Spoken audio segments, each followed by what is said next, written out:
سوال تھوڑا سا بیہودہ سا ہے. ایک صاحب نے سوال پوچھا, آج کل تو یہ اللہ معاف فرمائیے ہومو سیکشولیٹی کو بڑا فروغ دیا جا رہا ہے نا, کہ کسی کو عورت میں رغبت ہی نہیں ہے, وہ اگر جنت میں گیا تو کیا اللہ اس کی اس خواہش کو پورا کریں گے وہاں؟ اس کا جواب یہی کہ وہ جنت میں جائے گا کیوں؟ جنت پاکیزہ لوگوں کے لیے بنی ہے بھائی, جو نکاح کی رغبت رکھتے ہیں.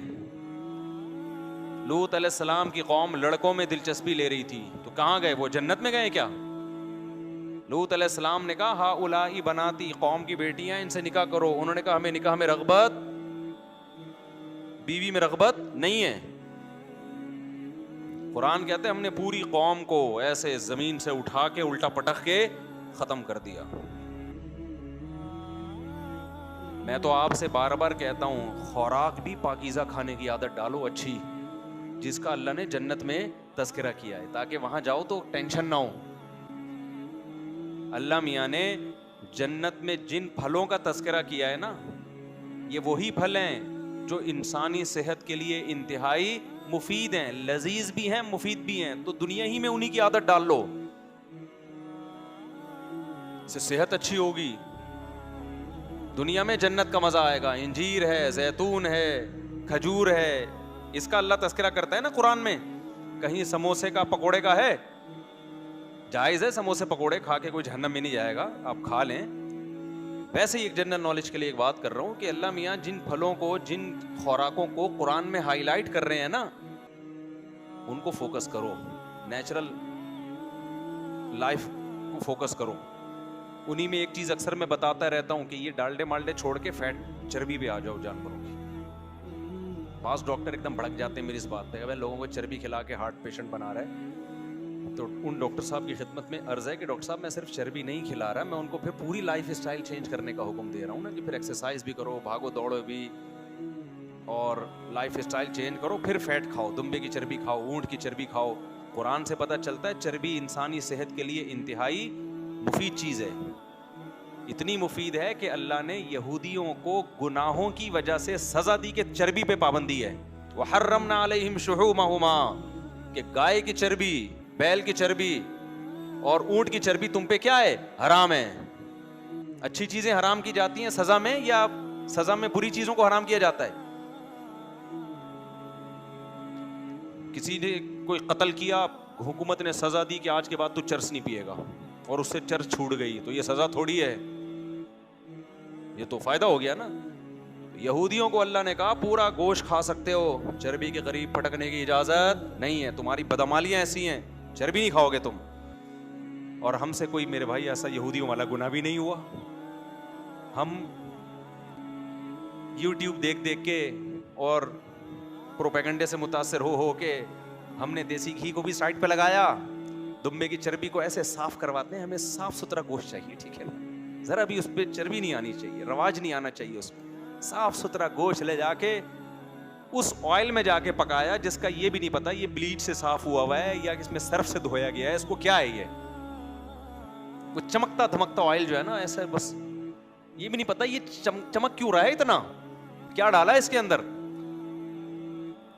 میں نہیں کہہ رہا یہ آئل نقصان دیں, یہ ڈاکٹروں کا مسئلہ ہے, یہ آئل فائدے مند ہے کہ نقصان دے, لیکن میرے بھائی قدرتی چیزوں کا آلٹرنیٹ یہ بولو نہیں ہے. ایک مرغی وہ ہے جو اللہ کے مشورے پہ انڈا دیتی ہے, جو ہماری مرغیاں ہیں 8-10 انڈے دیں گی, اس کے بعد بیٹھ جائیں گی اس کے اوپر. اور ایک وہ مرغی ہے جو تاجر اور جو کمرشل بیسس پہ انڈا دے رہی ہے, سمجھ رہے ہو, اس کے باپ کو بھی انڈا دینا ہے, وہ اپنی مرضی سے نہیں دے رہی ہے.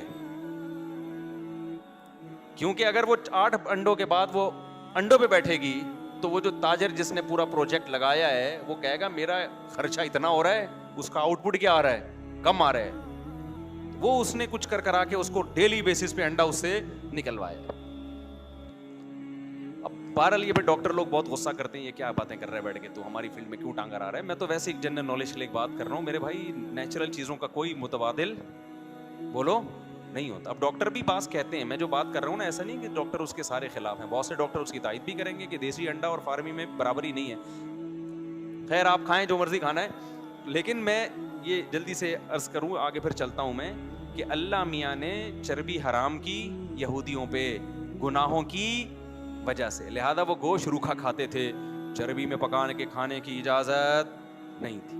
اس لیے آپ دیسی چیزوں پہ آ جاؤ ایک دفعہ, اور گھی می دیسی گھی اور ان چیزوں پہ آ جاؤ, اور ساتھ ساتھ ورزش بھی کرو. ایسا نہ ہو کہ بس ایک طرف سے تو آپ نے قرآن کو فالو کر لیا, اور دوسری والی باتیں جس میں جلدی سونا, بھاگنا دوڑنا, محنت کا حکم ہے, وہ والا. جیسے میں بیان کرتا ہوں نا, 4 شادیوں والے بیان میں تھے, حقوق والے بیان میں اس دن شارٹ تھے. وہ شادیاں دھڑ دھڑ کر رہے ہیں, حقوق ادا نہیں کر رہے ہیں. جلدی شادی والے بیان میں تھے, یہ والے بیان میں شارٹ تھے کہ جس اپنے خرچے پہ کرنی ہے یہ, تو ابا کو جا کے تنگ کرنا شروع کر دیا. تو بھائی جلدی شادی کرو, لیکن کس کے خرچے پہ؟ اپنے خرچے پہ. میں تو لوگوں سے جب یہ کہتا ہوں نا اپنا خیال رکھو, تو بھی اپنے خرچے پہ کہتا ہوں, اپنا خیال رکھیے گا اپنے خرچے پہ. عام طور پہ یہ جملہ لوگ نہیں کہتے, لوگ صرف یہ کہتے ہیں آپ اپنا خیال رکھیے گا. میں کبھی بھی یہ نہیں کہتا کہ آپ اپنا خیال رکھیے گا, کیونکہ مجھے ڈر ہوتا ہے کہ میرے سے پیسے مانگنے نہ آ جائے کل, کہ میں اپنا خیال نہیں رکھ پا رہا, مجھے اتنے پیسے چاہیے, اور آپ نے کہا تھا کہ اپنا خیال رکھیں تو آپ پیسے دے دیں. تو اس لیے میں فوراً یہ جملہ ایڈ کر دیتا ہوں, آپ اپنا خیال رکھیے, بولو اپنے خرچے پہ. تو غلط بات تو نہیں ہے؟ اچھا تو خیر, تو میں یہ عرض کر رہا تھا کہ وہ 1-2 کیسز آئے نا, وہ چربی پھوڑنا شروع کر دی, پھر پتہ نہیں ان کو کوئی بلڈ پریشر ہائی ہو گیا یا کیا ہو گیا, تو مجھے کہہ رہے ہیں کہ یار اس نے ہمیں چربی پہ لگایا ہے. تو ہم نے آپ کو صرف فیٹ پہ نہیں لگایا, آپ کو پھر ایکسرسائز پہ بھی لگایا, بھاگو دوڑو, اور پھر دوسری بات یہ کہ باقی خوراک کم کرو. اب اگر کوئی حکیم دودھ کے فضائل بیان کر رہا ہے کہ دودھ پینا صحت کے لیے اچھا ہے, آپ نے 3-4 پراٹھے کھائے, اس کے بعد آپ 1 گلاس دودھ پی رہے ہو کہ دودھ صحت کے لیے اچھا ہے, اب اچھا نہیں ہے. وہ تو پراٹھے بھی نہیں ہضم ہوں گے, دودھ بھی نہیں ہضم ہوگا. تو دودھ صحت کے لیے اچھا ہے جیسے پیغمبر نے پیا ہے. ہمارے نبی صلی اللہ علیہ وسلم بھوک میں کھانے کی جگہ دودھ استعمال کیا ہے آپ نے, اور آپ کھانے کے بعد 1 گلاس دودھ پی رہے ہوتے ہو.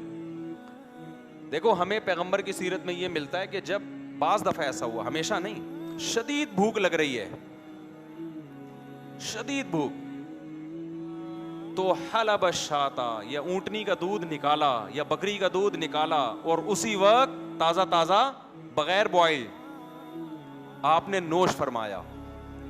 یہ والا دودھ ٹھا کر کے آپ کی باڈی میں جا کے لگے گا.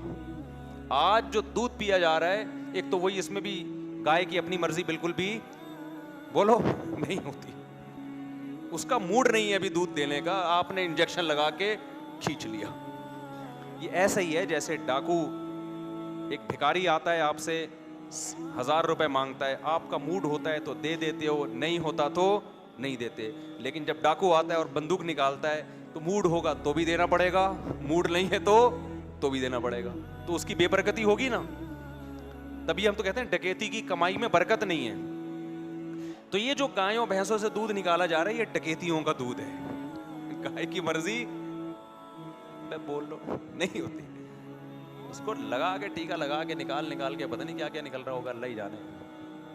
کچھ چیزیں میڈیکل سائنس کی تحقیق میں نہیں آتی لیکن بعد میں آ جائیں گی. میڈیکل سائنس نے یہ دعویٰ تھوڑی کیا ہے کہ ہم تحقیق کی آخری انتہا تک پہنچ چکے ہیں. بھائی ریسرچ ہوتی رہتی ہے, نئی نئی چیزیں آتی رہتی ہیں. اس لیے دودھ کی بات جب ہوتی ہے تو پھر وہ طریقہ جو پیغمبر صلی اللہ علیہ وسلم کا تھا, پیغمبر صلی اللہ علیہ وسلم کا تازہ دودھ اور بھوک کی حالت میں. اچھا خیر,